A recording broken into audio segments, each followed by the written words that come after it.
सर्वेभ्यः नमो नमः। अहम मोनिका तालियान। आज के वीडियो में हम अपने द्वितीय पाठ का अभ्यास कार्य करेंगे। इसमें हमारा प्रश्न संख्या 1 है, उच्चारणम कुरुत। यहाँ पर जो आपके यह शब्द दिए हुए हैं, इनका आपको उच्चारण करना है। इनको आप स्वयं भी कर सकते हैं, लेकिन आप एक बार इनको देख लीजिए। यहाँ पर हम उच्चारण के साथ साथ हमारे किन दो शब्दों से हमारा वह शब्द बना है या हमारे उस शब्द में कौन सी विभक्ति है, हम उसका भी यहाँ पर ध्यान रखते हुए आपको बताएंगे। उसको भी आप ध्यान दीजिए। यहाँ पर हमारा पहला शब्द है फुल्लोत्पलम। फुल्लोत्पलम आप अपने पाठ में पढ़ चुके हैं। यहाँ पर आपके फूल प्लस उत्पलम दो शब्दों से ये आपका शब्द बना है। अवलंब्य, अवलंब्य का अर्थ आप जानते ही हैं, लटकना। यहाँ पर आपका अव उपसर्ग है, लम आपकी धातु है और लेप आपका प्रत्यय है। पक्तवा, पक्तवा में आपका पक जो आपका धातु है और आपका कत्वा उसमें प्रत्यय है। कंबु गिरवाहा, कंबु गिरवाहा आपका नाम है, प्रथम विभक्ति एक वचन का शब्द है। आवाभ्याम, आवाभ्याम आपका अस्मद शब्द रूप है, आपकी तृतीय विभक्ति द्विवचन का। भक्षिष्यामि, भक्षिष्यामि आपका भविष्य काल का जो आपके लिट लकार होते हैं उसका धातु रूप है। उक्तवान, उक्तवान आपका प्रत्यय लगाकर शब्द बना है। इसका अर्थ होता है आपका कहना, यह आपके भूतकाल के लिए प्रयोग होता है। हंदम, हंदम का अर्थ आप जानते ही हैं, तालाब। सुहृदाम, सुहृदाम का अर्थ है आपका मित्रों का या अच्छे मित्रों की। भवद्भ्याम, भवद्भ्याम आपका तृतीय विभक्ति द्विवचन का शब्द है। उड्यते, उड्यते आपका उड़ जो आपका धातु है उसका शब्द रूप है। भ्रष्टः, भ्रष्ट आपका प्रथम विभक्ति एक वचन का शब्द है। यह हमने इनके शब्दों का ज्ञान प्राप्त किया है। अब इनका आप उच्चारण भी समझ लीजिए। फुल्लोत्पलम अवलंब्य पक्त्वा कंबु गिर्वहा आवाभ्याम भक्षिष्यामि उक्तवान हंदम सुहृदाम भवद्भ्याम उड्यते भ्रष्टः। इस प्रकार हम अपने शब्दों का उच्चारण और उनके बारे में ज्ञान प्राप्त कर चुके हैं। जैसे आप जानते हैं कि अभी लॉकडाउन चला हुआ है, आपको पढ़ाने के लिए मैंने अपने पड़ोस से एक बच्चे की पुरानी बुक ली है। इसमें उस बच्चे ने यह कार्य किया हुआ था, लेकिन इसमें कुछ त्रुटि थी, तो आप उन पे ध्यान ना देकर जो मैंने आपके यह उत्तर लिखे हुए हैं आप इन पर ध्यान देंगे। एक पदेन उत्तरत, एक पद में आपको यहाँ पर उत्तर देना है। यह जो आपके प्रश्न है इनके उत्तर आपको एक पद में देना है। उर्मस्य किम नाम आसीत, कछुए का क्या नाम था। कछुए का नाम आप जानते ही हैं क्योंकि आप अपना इससे पहले वीडियो में पाठ पढ़ चुके हैं। तो कछुए का नाम था कंबु गिरवाहा। कंबु गिरवाहा नामक जो कछुआ था वह आपका इस पाठ में आया हुआ है। सरस तीरे के आगच्छन, सरस तीरे, सरस तीरे का अर्थ है तालाब के किनारे, के कौन, आगच्छन आ गए। तालाब के किनारे कौन आ गए थे, तो आप अपने पाठ में जानते ही हैं कि जो मछुआरे थे वह आपके तालाब के किनारे आ जाते हैं। तो इसका उत्तर होगा धीव्रहा। कुर्मः केन मार्गेन अन्यत्र गंतुम इच्छति, जो कछुआ है वह किस मार्ग से अन्य स्थान पर जाने के लिए इच्छा करता है। इसका उत्तर होगा आकाश मार्गेन, आकाश मार्ग से। लंबमानम कुर्मः दृष्ट्वा के आधावन, लटके हुए कछुए को देखकर कौन दौड़ते हैं। जब आपका कछुआ आकाश मार्ग से जा रहा होता है तो उसको लटका हुआ देखकर आप अपना पाठ पढ़ चुके हैं, तो आपको पता है कि कुछ पुरुष उसके पीछे दौड़ते हैं। तो उसका उत्तर आपका यहाँ पर होगा पोरहा। पोरहा का अर्थ होता है पुरुष। जैसा मैंने आपको बताया कि इस बच्चे ने कार्य किया हुआ है, जहाँ पर इस बच्चे ने त्रुटि की हुई है वहाँ पर मैंने सुधार करके लिखे हुए हैं। शेष आपके जो सही है वह ऐसे ही लिखे हुए हैं, आप इनको समझ लीजिए। अधोलिखित वाक्यानि कहा कम प्रति कथयति इति लिखत, यह जो आपके वाक्य लिखे हुए हैं इसमें कहा, कहा का अर्थ है कौन, कम का अर्थ है किसके प्रति, कौन किसके प्रति क्या कह रहा है यह आपको इन वाक्य के अनुसार लिखना है। यहाँ पर आपका कहा कथयति, कौन कह रहा है, कम प्रति कथयति, किसके प्रति कह रहा है। पर इन वाक्यों को हम समझ लेते हैं। यथा जैसे, प्रातः यत उचितम तत् कर्तव्यम, प्रातःकाल जैसा उचित होगा ऐसा ही करेंगे। तो यह आपका हंसौ, हंस कह रहे हैं कुर्मम प्रति कछुए को। अहम भवद्भ्याम सह आकाश मार्गेण गंतुम इच्छामि। अहम का अर्थ होता है मैं, भवद्भ्याम तुम दोनों के, सह माने साथ, आकाश मार्गेण गंतुम इच्छामि आकाश मार्ग से जाने की इच्छा करता हूँ। यह वाक्य आपका कछुआ कह रहा है। किसको कहता है यह आप अपने पाठ में जानते ही हैं कि वह यह वाक्य हंस को कह रहा है। तो यहाँ पर होगा आपका हंसौ प्रति। अत्र कहा उपाय, अत्र माने यहाँ, कहा माने क्या, उपाय उपाय, यहाँ क्या उपाय है। यह आपका वाक्य हंसौ, हंस कह रहे हैं कुर्मः प्रति कछुए को।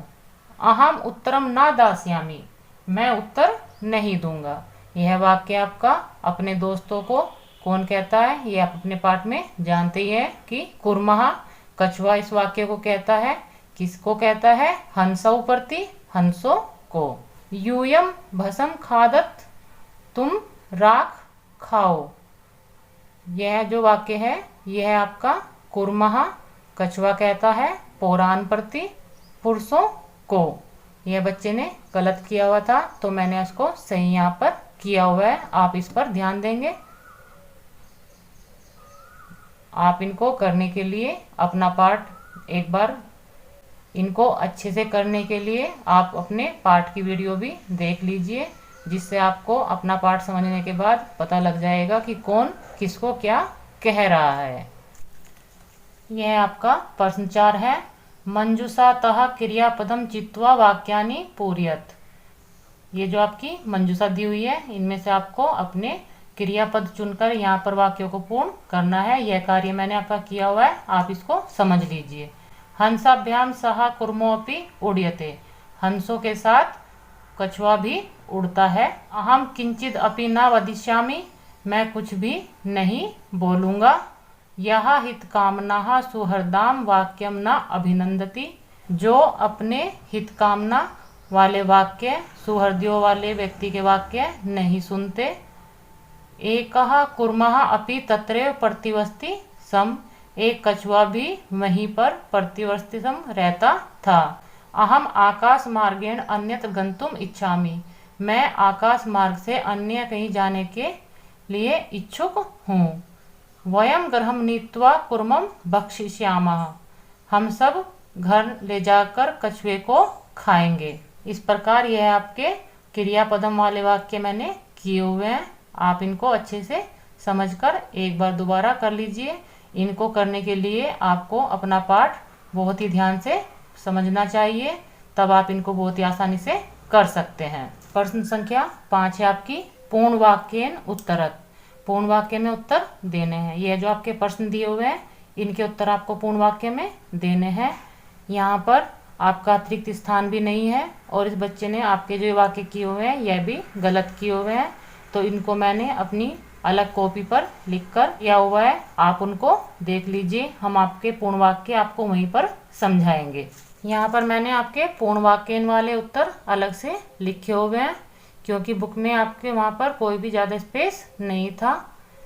आपका प्रश्न संख्या जो आपके पूर्ण वाक्य में का है वह है, कच्छपः कुत्र गंतुम इच्छामि, कछुआ कहाँ जाने की इच्छा करता है।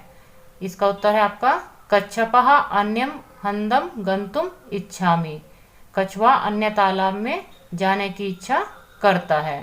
जो आपके पूर्ण वाक्य वाले प्रश्न होते हैं मैं आपको अपने प्रश्नों के जो उत्तर देने होते हैं वह पूर्ण वाक्य में देने होते हैं।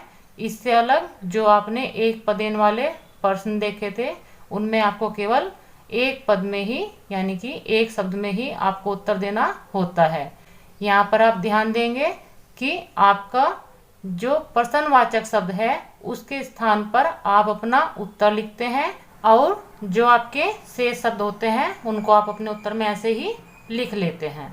इस प्रकार आपके पूर्ण वाक्य वाले प्रश्न के उत्तर बनते हैं। खा वाला भाग देख लीजिए। कच्छपः कम उपायम वदति, कछुआ किसको उपाय बताता है। यहाँ पर मैंने इसका उत्तर लिखा हुआ है, कच्छपः हंसौ उपायम वदति, कछुआ हंसों को उपाय बताता है। यहाँ पर आप इसका जो प्रश्न का उत्तर है यहाँ तक कर सकते हैं तो भी आपका उत्तर सही होगा, लेकिन कभी कभी जो उपाय है वह भी आपकी शिक्षिका करा देती हैं, उसके अनुसार भी मैंने आपका यह पूर्ण रूप से उत्तर लिखा हुआ है कि जो कछुआ है वह हंसों को उपाय बताता है, कि वह क्या उपाय बताता है यह भी इसमें उत्तर में आ जाता है। युवाम एकम काष्ठ दंडम चंचुआ धार्यताम, कि तुम दोनों एक लकड़ी के डंडे को अपनी चोंच में धारण कर लो। अहम काष्ठ दंड मध्य अवलंब्य युवयोः पक्ष बलेन सुखेन गमिष्यामि, मैं काष्ठ दंड को मध्य बीच में से अवलंब्य पकड़कर तुम दोनों के पक्ष बल से सुखपूर्वक चला जाऊंगा। यह आपका इस दूसरे वाले प्रश्न का मैंने पूर्ण उत्तर लिखा हुआ है, लेकिन आप इसको अपनी शिक्षिका के अनुसार करेंगे। यदि आपकी शिक्षिका आपको केवल कच्छपः हंसो उपायम वदति यह उत्तर लिखवाती है तो वह भी आपका उत्तर सही होगा, और यदि वह पूर्ण रूप से आपका उत्तर लिखवाती है तो वह भी आपका उत्तर सही होगा। गा वाला भाग देख लेते हैं। लंबमानम कुर्मम दृष्ट्वा पौरः किम आवदन, लटके हुए कछुए को देखकर पुरुष क्या बोलते हैं। लंबमानम कुर्मम दृष्ट्वा पौरः आवदन, लटके हुए कछुए को देखकर पुरुष बोलते हैं, हम हो महद आश्चर्यम, अहो बहुत बड़ा आश्चर्य है। हंसाभ्याम सह कुर्मो अपि उड्यते, हंसों के साथ कछुआ भी उड़ रहा है। घा वाले भाग को देखेंगे। कुर्मः मित्रयोः वचनम विस्मृत्य किम आवदत, कछुआ मित्रों को दिया हुआ वचन भूलकर क्या कहता है। कुर्मः मित्रयोः वचनम विस्मृत्य आवदत, कछुआ मित्र को दिया हुआ वचन भूलकर कहता है, यूयम भसम खादत, तुम सभी राख खा लो।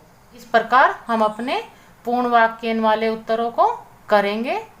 इससे आगे वाला भाग जो आपके प्रश्न है वह मैं आपको बुक से ही कराऊंगी। आपकी प्रश्न संख्या 6 है। घटनाक्रम अनुसारम वाक्यानि लिखत, घटनाक्रम अनुसारम वाक्यानि लिखत का अर्थ है कि जो आपके पाठ में आपकी घटनाएं हुई हैं उनके अनुसार आपको इन वाक्यों का क्रम लिखना है। यहाँ पर जो आपके वाक्य दिए हुए हैं यह आपके भिन्न क्रम में दिए हुए हैं। इनको करने के लिए मैंने आपको यहाँ पर संकेत रूप में आपकी संख्याएं लिखी हुई हैं। इसमें जो आपका पहला वाक्य होगा वह आपका गा वाला वाक्य होगा। दूसरे रूप में जो आप वाक्य लिखेंगे वह आपका घा होगा। इसी प्रकार आपका यह वाला वाक्य आपका तीसरे क्रम में होगा और यह वाला वाक्य आपका चौथे क्रम में होगा। यह मैंने आपकी संख्याएं लिखी हुई हैं। किस क्रम में ये आपके वाक्य आपके घटनाक्रम के अनुसार आपको लिखने हैं, आप इसको देखकर स्वयं कर सकते हैं। इसको करने के लिए सबसे अच्छा है कि आप अपने पाठ को बहुत ध्यान से पढ़ ले पहले, फिर आप इनको उत्तर बहुत आराम से दे सकते हैं। प्रश्न संख्या 7 देख लीजिए। मंजूषातः पदानि चित्वा रिक्त स्थानानि पूरयत, यह जो आपकी मंजूषा दी हुई है इनमें जो आपके पद दिए हुए हैं उनको चुनकर आपको यहाँ पर अपने रिक्त स्थानों में भरना है। यह आपकी एक अन्य कहानी दी हुई है। इस कहानी को आप अपने मंजूषा से अपने शब्दों को चुनकर भरकर पूरा कर लीजिए। यह आपकी कहानी है। एकस्य वृक्षस्य शाखासु अनेके काकाः वसन्ति सम, एक वृक्ष की शाखा पर बहुत सारे कौवे रहते थे। तस्य वृक्षस्य, यहाँ पर आपका रिक्त स्थान है तो हमने अपनी कहानी के अनुसार यह आपका शब्द भरा है कोटरे एकः सर्पः अपि अवसत, उसी वृक्ष के एक कोटरे का अर्थ होता है जो आपके वृक्ष में एक गड्ढा सा बना रहता है, उसको खोकर भी बोलते हैं। कि उस वृक्ष की खोकर में एक सांप भी रहता था। काका नाम अनुपस्थितौ सर्पः काका नाम शिशून खादति सम। यहाँ पर आपका रिक्त स्थान था, तो मैंने आपकी मंजूषा से आपका शब्द लेकर जो उचित शब्द है वह आपकी कहानी के अनुसार यहाँ पर मैंने भर दिया है। काका नाम अनुपस्थितौ, कौवों की अनुपस्थिति में सर्प उन कौवों के बच्चों को खा जाता था। काका दुखिता आसन, सभी कौवे दुखी थे। तेसु एकः वृद्धः काका उपायम अचिंत्यत, वहां पर जो एक वृद्ध का अर्थ होता है बूढ़ा कौवा था, वह एक उपाय बताता है।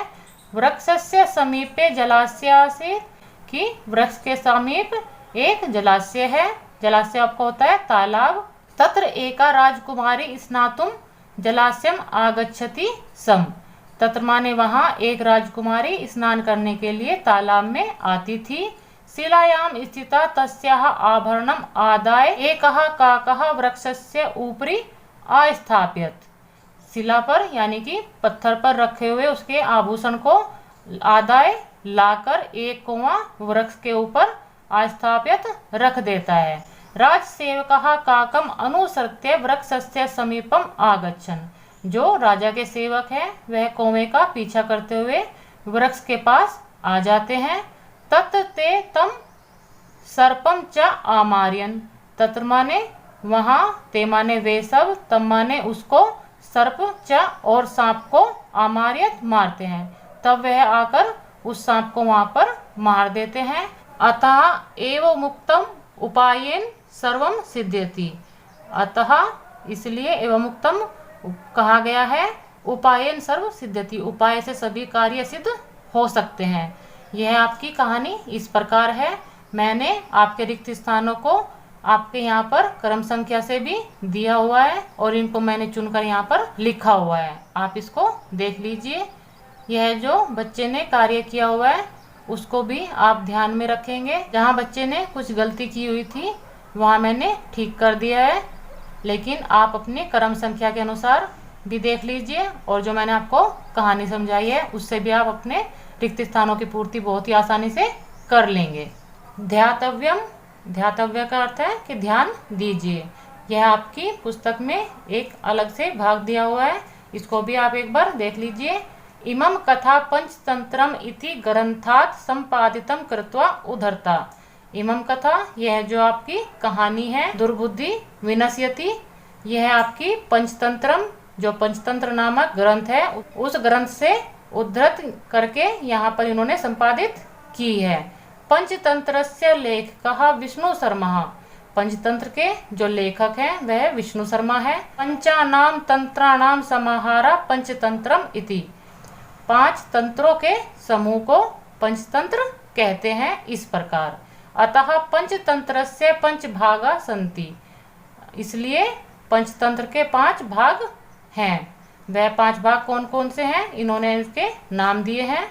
मित्र भेदः, मित्र लाभः, संधि विग्रह, जो आपका संधि विग्रह नाम से भेद है उसका एक अन्य नाम है काकोलिकीय, नाम भी आपके संधि विग्रह वाले भाग का ही नाम है।